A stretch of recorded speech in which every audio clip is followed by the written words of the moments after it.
Bismillahirrahmanirrahim. Assalamu alaikum students. How are you all? I hope you all are fine and safe. Allah keep you safe at homes. अच्छा, तो आज हम लोग अपने जो chapter number 12 coordination and control chapter पढ़ा है उसकी पूरी जो डिटेल है वो आज हम पढ़ने जा रहे हैं रिव्यू लेक्चर के अंदर। ठीक है, यानी हम अपने चैप्टर नंबर 12 को दोबारा से रिवाइज करने जा रहे हैं। उसमें जो जो टॉपिक्स थे हम उनको पढ़ने जा रहे हैं।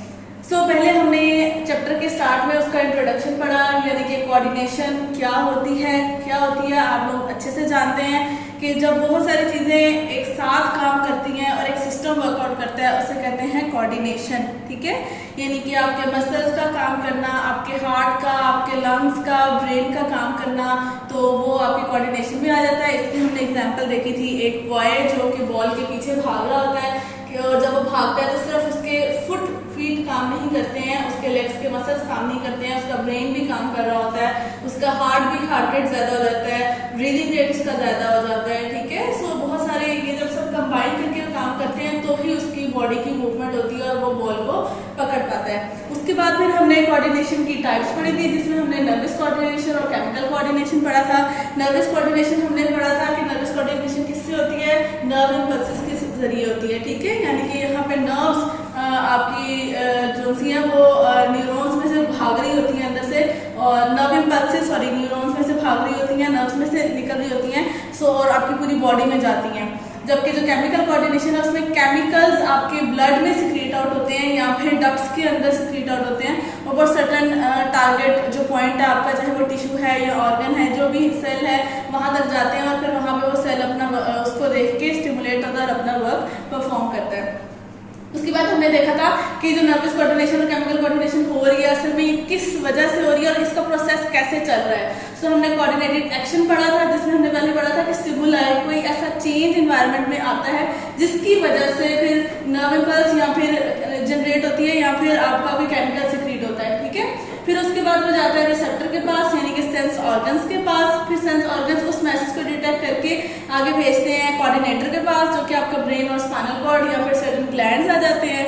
फिर वो कोऑर्डिनेटर्स आगे से मैसेज सेंड करते हैं इफेक्टर्स को, यानी कि मसल्स को, या फिर कह लें कि फर्दर ग्लैंड्स हैं जो कि अपने फिर फंक्शन परफॉर्म करते हैं, और जो फंक्शन वो परफॉर्म करते हैं उसका नाम दे देते हैं हम रिस्पॉन्स।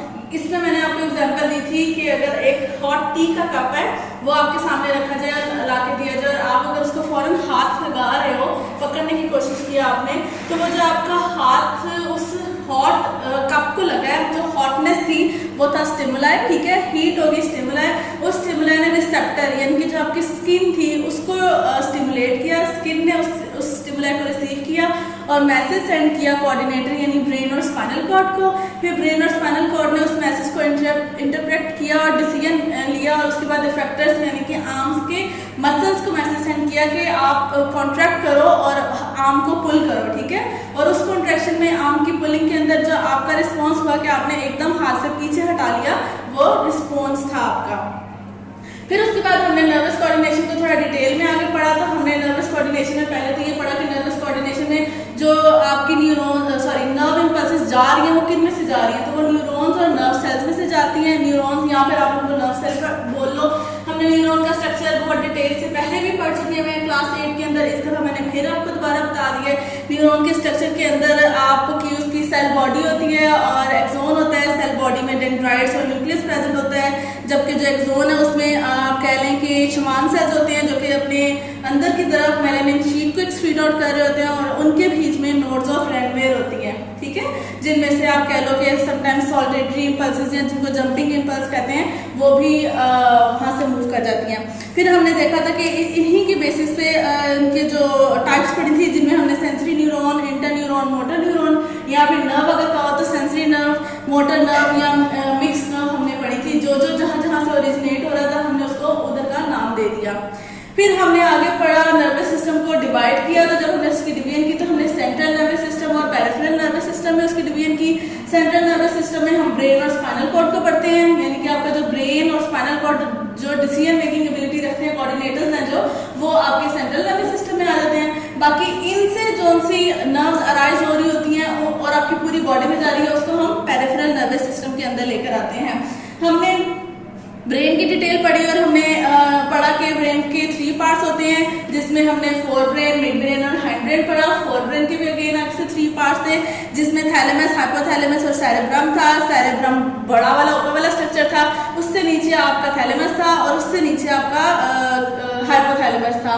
फिर हमने सेरेब्रम के आगे से 4 लोब्स भी पढ़े थे, जिसको हमने frontal lobe, parietal lobe, occipital lobe और टेम्पोरल लोब का भी नाम दिया था। मिड ब्रेन मेजर जो आपका सारा फंक्शन परफॉर्म हो रहा है आपकी बॉडी का, वो फोर ब्रेन में ही हो रहा है, इसलिए फोर ब्रेन का टॉपिक ज्यादा इंपॉर्टेंट है। मैंने आपको कहा था यहाँ पे 3 स्टार लगा लें, ये आपने अच्छे से याद करना है। अभी तक का आपका एक लिंकेबल क्वेश्चन था जो न्यूरॉन और नर्व सेल का था, दूसरा ब्रेन का फोर ब्रेन वाला आपका लॉन्ग है यहाँ पे। फिर उसके बाद हमने मिड ब्रेन पढ़ा था, जो कि था एक रेले सेंटर था, यानी यहाँ पे थोड़ी देर के लिए नर्व इम्पल्सेस आती हैं और फिर आगे चली जाती हैं फोर ब्रेन पर, और इसके अलावा ये समहाउ ऑडिटरी रिफ्लेक्सेस और आपके पोस्चर में भी हेल्प करता है। फिर हमने पढ़ा था हाइंड ब्रेन, यानी कि आपके ब्रेन का बैक साइड जो नीचे वाली साइड आ जाती है, जो कि आपकी स्पाइनल कॉर्ड के साथ लिंक करती है। उसमें भी हमने मेडुला ऑब्लोंगेटा, सेरेब्रम और बोन्स को पढ़ा था, इसके भी आगे 3 इसको हमने डिवाइड किया था। देन हम आ जाते हैं स्पाइनल कॉर्ड के ऊपर के, जो आपका हाइंड ब्रेन है, जहाँ से इसकी एक्सटेंशन आ रही है, यानी कि आप कह लें कि मेडुला ऑब्लोंगेटा जो है, वहाँ से आगे फिर स्पाइनल कॉर्ड आगे नीचे जनरेट हो जाती है। स्पाइनल कॉर्ड में आपने पढ़ा था कि इसके अंदर आपकी जो ब्रेन से मैसेज लाने वाली और सेंसरी ऑर्गन से मैसेज लेकर आने वाली जितनी भी न्यूरॉन्स है वो सारी यानी मिक्स न्यूरॉन्स करके आपकी जो स्पाइनल कॉर्ड है इसके अंदर होती हैं। सो आप कह सकते हो कि इसके अंदर 31 pair of mixed nerves present हैं, ठीक है। फिर हमने स्पाइनल कॉर्ड का फंक्शन पढ़ा था। यहाँ आपकी बुक में इसके 2 फंक्शंस लिखे हुए थे, लेकिन मैंने आपको कहा था कि समटाइम्स आपको क्वेश्चन में 3 पूछे जाते हैं। सो जो 2 लिखे हुए थे उन्हीं को आप 3 बना सकते हो। पहले वाले में से 2 थे, एक तो आपकी जो स्पाइनल कॉर्ड है वो बॉडी पार्ट और ब्रेन के बीच में एक लिंक बना रही है, पहला आ गया।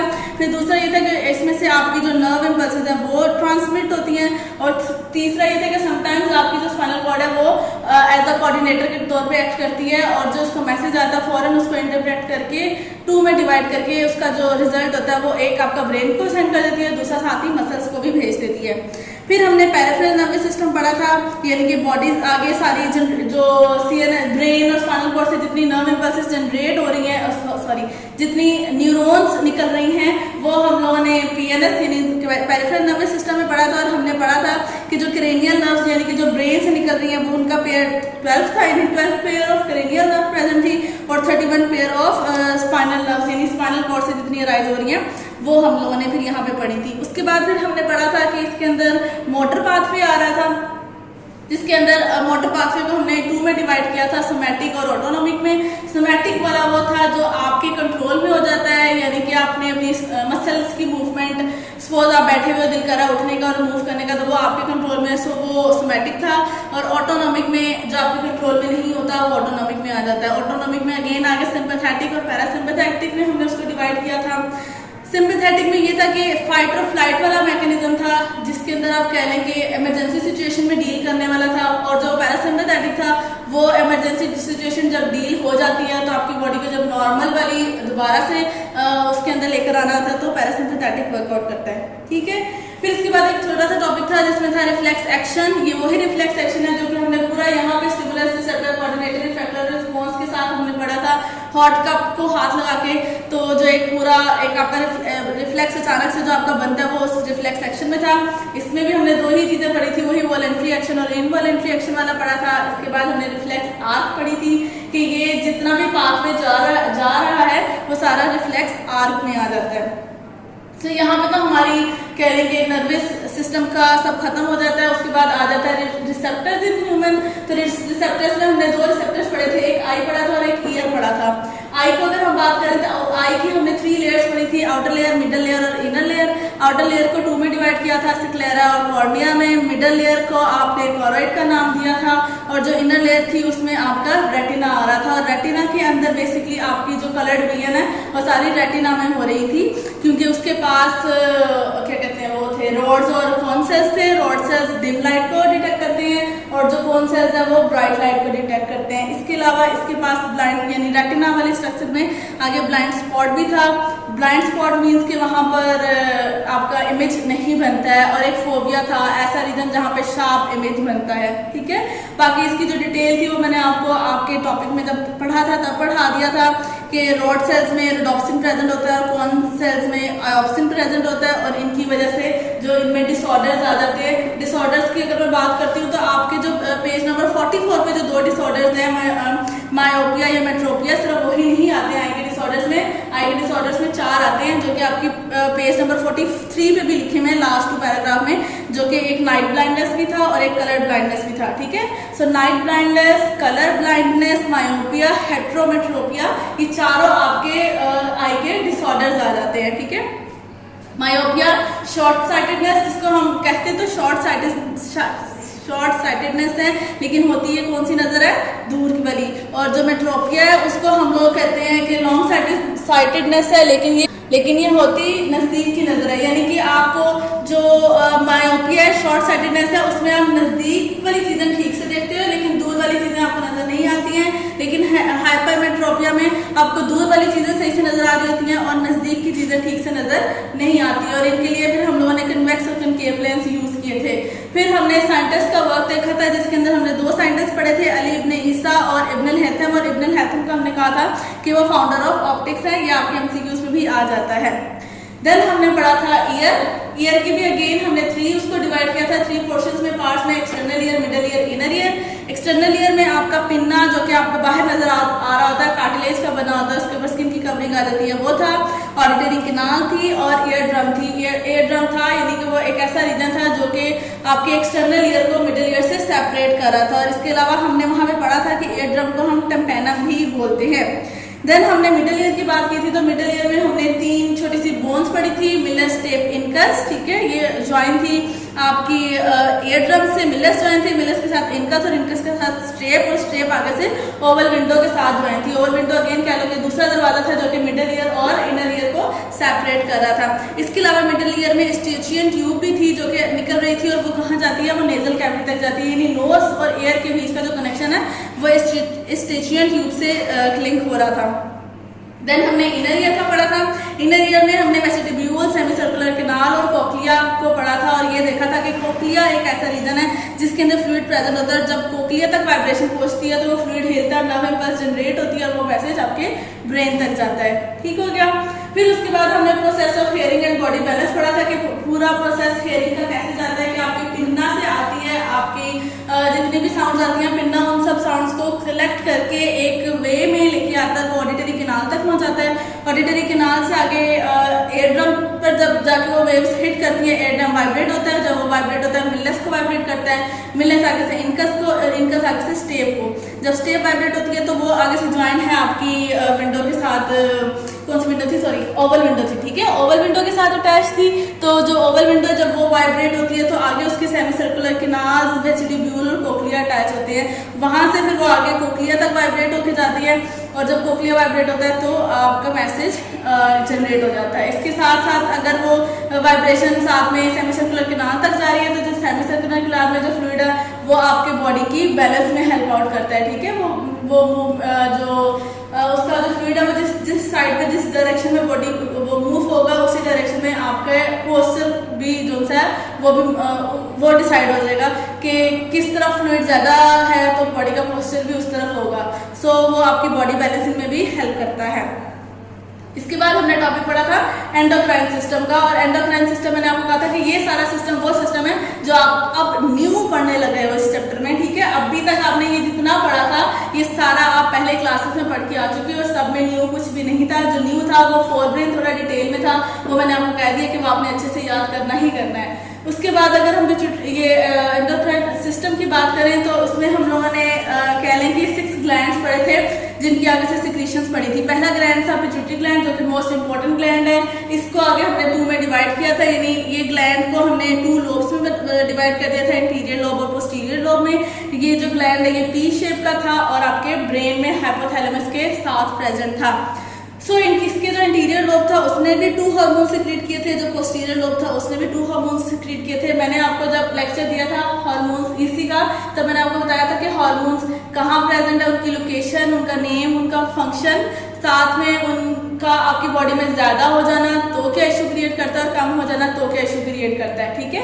वो सब आपने हार्मोन्स को, उनके इन चीज़ों को आपने याद रख के, चाहे इनको हेडिंग देके आप लिख सकते हो कि लोकेशन हार्मोन की, पहले आप ऊपर नाम लिखो और नीचे लिखो उसकी लोकेशन, आगे उसकी लोकेशन लिख दो, देन उसका फंक्शन की हेडिंग दो, फंक्शन लिखें, देन उसकी ओवरडोज लिख लो या इंक्रीज ओवर इंक्रीज लिख के उसकी हेडिंग दे दें, या डिक्रीज लिख के उसकी हेडिंग दे दें, ठीक है। हेडिंग देके अगर आप साथ आगे लिखेंगे आपके लिए भी ईजी हो जाता है और एग्जामिनर जो चेक कर रहा होता है उसके लिए भी ईजी हो जाता है।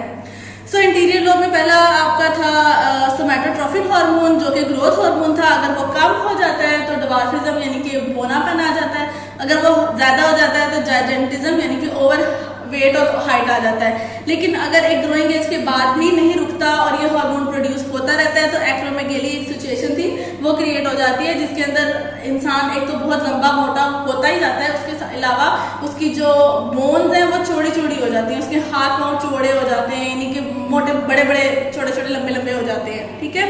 फिर उसके बाद सेकंड हार्मोन था इसका थायराइड स्टिमुलेटिंग हार्मोन, जो कि स्टिमुलेट कर रहा है किसको, थायराइड ग्लैंड को, कि थायराइड ग्लैंड आगे से थायरोक्सिन बनाए। देन आ जाता है पोस्टीरियर लोब। पोस्टीरियर लोब में हमने वेसोप्रेसिन और ऑक्सीटोसिन पढ़ा था। वेसोप्रेसिन वाटर की रीअब्जॉर्प्शन करता है बॉडी में, अगर वाटर बॉडी में ज्यादा यानी जिस तरह रमजान आते हैं आप पानी कम पी रहे होते हो तो उस टाइम पे वेसोप्रेसिन हार्मोन ज्यादा रिलीज हो रहा होता है ताकि यूरिन की फॉर्मेशन कम हो और बॉडी में जो एक वाटर की रिक्वायरमेंट है वो पूरी होती रहे। इसके अलावा हमने ऑक्सीटोसिन पढ़ा था, तो ऑक्सीटोसिन वो जो सा है ऑक्सीटोसिन मदर में एक तो चाइल्ड के टाइम पे जब चाइल्ड की बर्थ होती है तब वो यूट्रस की वॉल को करता है, उसकी कॉन्ट्रैक्शन रिलैक्सेशन में हेल्प करता है, साथ में वो मदर में जो ब्रेस्ट की मिल्क इंजेक्शन है उसमें हेल्प आउट करता है। देन हमने पढ़ा है थायराइड ग्लैंड। तो थायराइड ग्लैंड क्या करा था, थायरोक्सिन हार्मोन को प्रोड्यूस करा था। थायरोक्सिन हार्मोन 3 आयोडीन के जब मॉलिक्यूल्स कंबाइन करते हैं तो बनता है, ठीक है। सो जब वो 3 आयोडीन कंबाइन करेंगे तो थायरोक्सिन बनेगा, इसीलिए थायरोक्सिन के लिए आयोडीन का आपकी बॉडी में होना बहुत जरूरी है। अगर वो आयोडीन नहीं होगा तो थायरोक्सिन हार्मोन नहीं बनेगा, थायराइड ग्लैंड अपना काम करता रहेगा लेकिन थायरोक्सिन नहीं बनेगा। इसके रिजल्ट में वो एनलार्ज हो जाएगा, स्वेल हो जाएगा, जिसको हम डिजीज को नाम देते हैं गोइटर का, ठीक हो गया।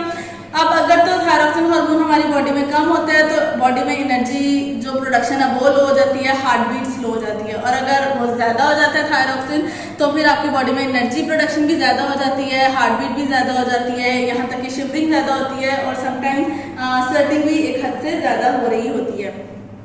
सेकेंड हार्मोन था थायराइड ग्लैंड का कैल्सिटोनिन। ये कैल्सिटोनिन क्या कर रहा था कि कैल्शियम आयन को ब्लड के अंदर काम कर रहा था और ब्लड में से वो डिपॉजिट कर रहा था उसको बोन्स के अंदर, और इसके ऑपोजिट काम कर रहा था पैराथॉर्मोन जो कि नेक्स्ट ग्लैंड पैराथायरॉयड ग्लैंड से निकल रहा था, ठीक है। पैराथॉर्मोन पैराथायरॉयड ग्लैंड से निकल रहा है और ये क्या काम कर रहा है, बॉडी यानी आपके ब्लड के अंदर कैल्शियम लेवल को नॉर्मलाइज कर रहा है। अगर ब्लड में कैल्शियम लेवल कम है तो बोन्स में से निकाल के ब्लड में लेकर आ रहा है। देन हमने पढ़ा था एड्रीनल ग्लैंड। तो एड्रीनल ग्लैंड के भी अगेन हमने इसको भी 2 पार्ट्स में डिवाइड किया था, एड्रीनल कॉर्टेक्स और adrenal medulla. Adrenal medulla adrenaline को सिक्रीट करता है जो कि इमरजेंसी सिचुएशन में फाइट वाले मैकेनिज्म में सिक्रीट हो रहा है। और नेक्स्ट था एड्रीनल कॉर्टेक्स, उसमें बहुत सारे हार्मोन्स हैं लेकिन सब हार्मोन्स को जब यानी मिक्स करते हैं, कंबाइन करते हैं तो उन हार्मोन्स को हम कॉर्टिकोस्टेरॉइड्स का नाम दे देते हैं, ठीक है। कॉर्टिकोस्टेरॉइड्स हार्मोन रिलीज होते हैं और वो पानी की और सॉल्ट की या फिर मिनरल्स की हमारी बॉडी में ब्लड में कंसंट्रेशन को मेंटेन करते हैं। देन हमने पढ़ा था पेनक्रिया, और हमने पेनक्रिया के बारे में एक ऐसी चीज पढ़ी थी कि ये एक्सोक्राइन ग्लैंड और एंडोक्राइन ग्लैंड दोनों का ही फंक्शन परफॉर्म करता है। एक्सोक्राइन ग्लैंड ऐसा ग्लैंड है जो कि डक्ट्स में अपनी सिक्रीशन करते हैं और एंडोक्राइन वो ऐसे ग्लैंड हैं जो कि ब्लड के अंदर अपनी सिक्रीशन करते हैं। सो इसका जो एंडोक्राइन सिस्टम है यानी कि डक्टलेस वाला सिस्टम है जिसमें क्या हो कि ब्लड में ही अपनी सिक्रीशन कर रहा है, वो इसके अंदर जो एंडोक्राइन सेल्स है यानी कि आइलेट ऑफ लैंगरहैंड है वो सिक्रीशन प्रोड्यूस कर रहे हैं। 2 सिक्रीशन है यानी 2 हार्मोन्स हैं, ग्लूकागोन और इंसुलिन। जो ग्लूकागोन है वो आपकी बॉडी में ग्लूकोज लेवल को कह लो कि वापस लेके आता है और जो इंसुलिन है वो ग्लूकोज लेवल को खत्म कर देती है, यानी कि आपके शुगर लेवल को, अगर शुगर लेवल हाई हो गया है तो इंसुलिन प्रोड्यूस होकर शुगर लेवल नॉर्मल हो जाता है, ठीक है। और अगर शुगर लेवल लो है तो ग्लूकागोन प्रोड्यूस होकर शुगर लेवल नॉर्मल हो जाता है। और ऐसी सिचुएशन में जिसमें इंसुलिन नहीं बन रही होती है सो उसको हम नाम दे देते हैं डायबिटीज, यानी कि शुगर हो गई है, इंसुलिन नहीं बन रही है, जब भी कुछ मीठा खाया जा रहा है या टेंशन ली जा रही है, यानी बॉडी में अगर ग्लूकोज की फॉर्मेशन है तो वो बढ़ती जा रही है, उसको कम नहीं किया जा रहा। नेक्स्ट हमने लास्ट जो हमारा जो ग्लैंड है, जैसे पार्ट्स होते हैं जो कि कह लें कि मेल के अंदर टेस्टिस होती हैं और फीमेल में ओवरीज होती हैं। ये इनके अंदर जो हार्मोन्स प्रोड्यूस होते हैं उनको हम लोग गोनेड्स के हार्मोन बोलते हैं। जो मेल है उनके अंदर टेस्टोस्टेरोन प्रोड्यूस होता है जो कि secondary sex characteristics in the male generate कर रहे होते हैं, जैसे कि उनकी बॉडी पे हेयर की ग्रोथ आ जाना। गर्ल्स की बॉडी पे इतनी ज़्यादा नहीं होती है एज कम्पेयर टू बॉयज़, उनकी बॉडी पे ज़्यादा आ जाती है। इसके अलावा उनकी जो आवाज़ का चेंज हो जाना, गर्ल्स की आवाज़ थोड़ी बारीक और पतली सी होती है और बॉयज़ की आवाज़ थोड़ी भारी हो जाती है।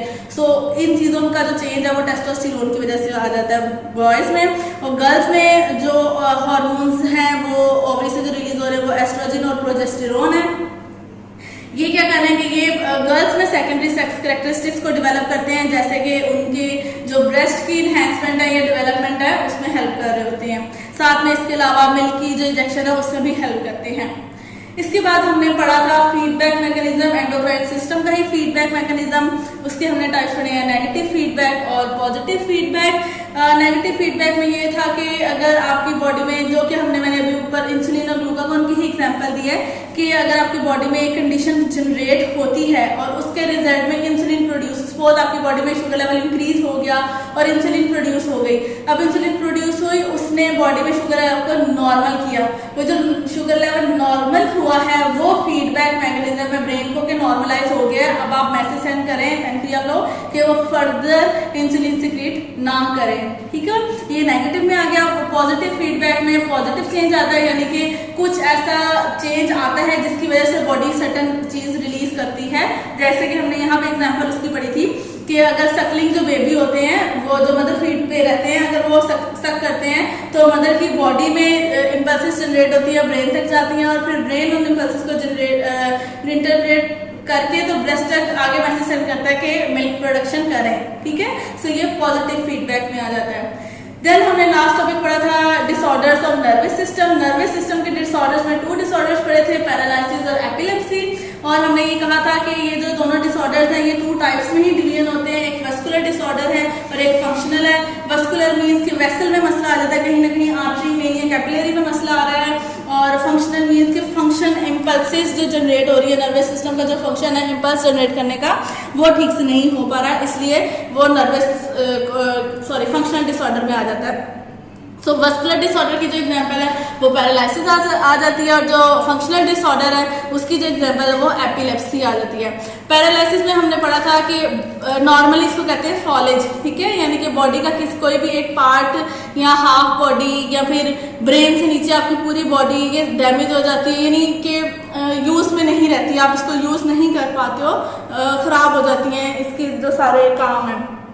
सो इसके अलावा उन्होंने इसमें ये कहा था कि ये किसी चेंज, यानी कि ये आपकी वस्कुलर है ना, सो आपके ब्रेन तक पहुंचने वाली जो भी आर्टरी है, वेन है या कैपिलरी है, उसमें कहीं ना कहीं कुछ खराबी आ जाती है। या तो वो किसी स्ट्रोक की वजह से, यानी समहाउ एक्सीडेंट हो गया या किसी ने कोई जोर से पीछे से मुक्का मार दिया है या आपको धक्का दिया, आपका सर जाके किसी वॉल पे लगा, यानी सडन किसी स्ट्रोक की वजह से आ जाता है। या फिर कोई कह लो कि ऑपरेशन हुआ आपके ब्रेन का और उसके बाद वो ठीक से ऑपरेट नहीं हो पाया और वहाँ पे आपकी किसी आर्टरी में, वेन में या फिर कैपिलरी में कहीं पे ब्लड क्लॉट हो गया है, ठीक है। फिर या फिर इसके अलावा जो हमने पोलियो वायरस पढ़ा था उससे भी पढ़ा था कि उसकी वजह से भी हो सकता है।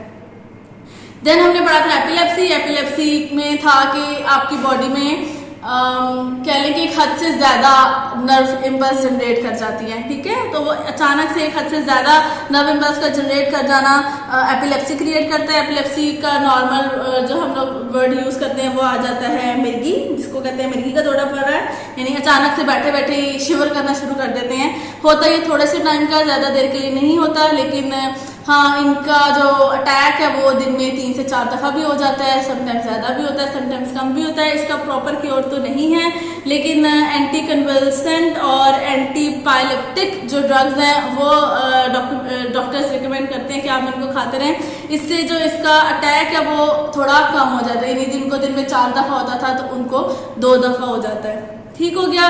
सो ये तो आपके पूरे चैप्टर का हो गया रिव्यू। और मैंने आपको बताया था कि चैप्टर में जो लॉन्ग क्वेश्चंस हैं वो आपका न्यूरॉन और नर्व सेल पर आ जाता है, फोर ब्रेन पे आता है, और इसके अलावा एंडोक्राइन सिस्टम से आगे यानी पूरा एंडोक्राइन सिस्टम का कोई भी पार्ट लॉन्ग में आ सकता है, या फीडबैक मैकेनिज्म आ जाता है, या डिसऑर्डर्स आ जाते हैं। इनके अलावा जो बाकी सब हमने पढ़ा वो सब शॉर्ट क्वेश्चन आंसर्स के लिए था। आपका ईयर, आपका आई, जो peripheral nervous system, spinal cord, जो हमने कोऑर्डिनेटेड एक्शन सब पढ़ा था, ये सारा शॉर्ट क्वेश्चन आंसर्स है। शॉर्ट क्वेश्चन आंसर्स को तो आप याद कर लें, लेकिन जो लॉन्ग क्वेश्चन आंसर्स हैं आप इनको याद करके लिखेंगे, और इनके साथ जहाँ जहाँ जो जो डायग्राम है वो भी आप बनाएंगे। मैंने चेक करनी है, जब मैंने चेक करना है तो मुझे ये सब कुछ काम चाहिए है उसमें। ओके, अल्लाह हाफिज़।